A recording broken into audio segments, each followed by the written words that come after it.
For decades, when Washington wanted something in the Middle East, the rest of the region waited on their timeline. Right now, in the middle of a tense geopolitical standoff, the exact opposite is happening in Tehran.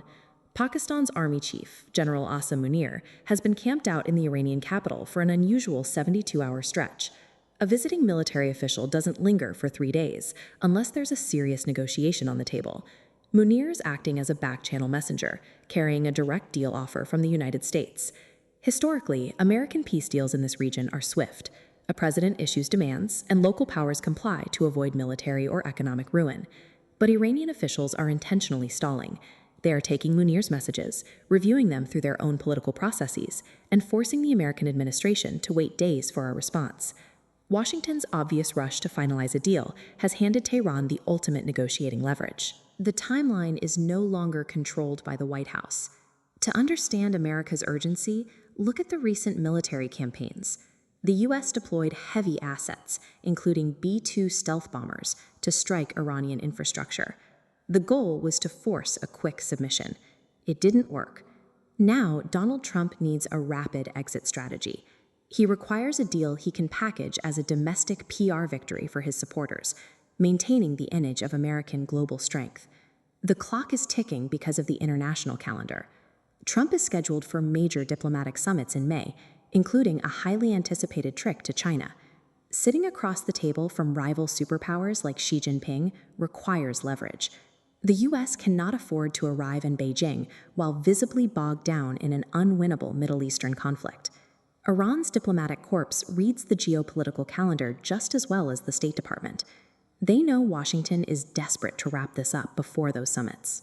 By surviving the initial American escalation, Iran trapped Washington in a quagmire. The U.S. is now searching for an exit, meaning a withdrawal entirely on American terms is off the table. The current negotiations center around a leaked 3-page plan brokered through these back channels. The White House has loudly claimed to the American public that this deal includes Iran surrendering its stockpiles of enriched uranium, what the president referred to as nuclear dust. While Trump broadcasts unilateral victory conditions to the press, the reality inside Tehran is moving through a slow, deliberate constitutional framework. Important compromises are not made by a single leader's mandate. Iran relies on a National Security Council, a body of religious scholars, military leaders, and the president. They debate strategic decisions collectively before presenting them to the supreme leader for final approval. Washington is treating the negotiation like a public relations campaign. Tehran is executing a cold institutional strategy to ensure their sovereignty stays intact. For Iran, the technical process of nuclear enrichment, refining uranium for energy or other uses, is a matter of national sovereignty. Handing it over entirely is a non-starter. Iran proposes a joint oversight committee, the U.S., Saudi Arabia, and Iran, monitoring uranium dilution down to an acceptable percentage. Then comes the financial dispute.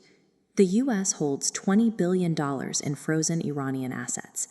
Iranian negotiators have made it explicitly clear, unfreezing this money is not a concession for the nuclear dilution. Returning what they consider stolen funds is a mandatory prerequisite before any peace treaty is signed.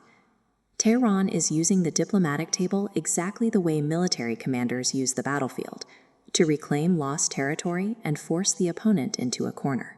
To test just how badly Washington wanted a deal, Iran enforced one major condition early on. The regional proxy wars had to stop first.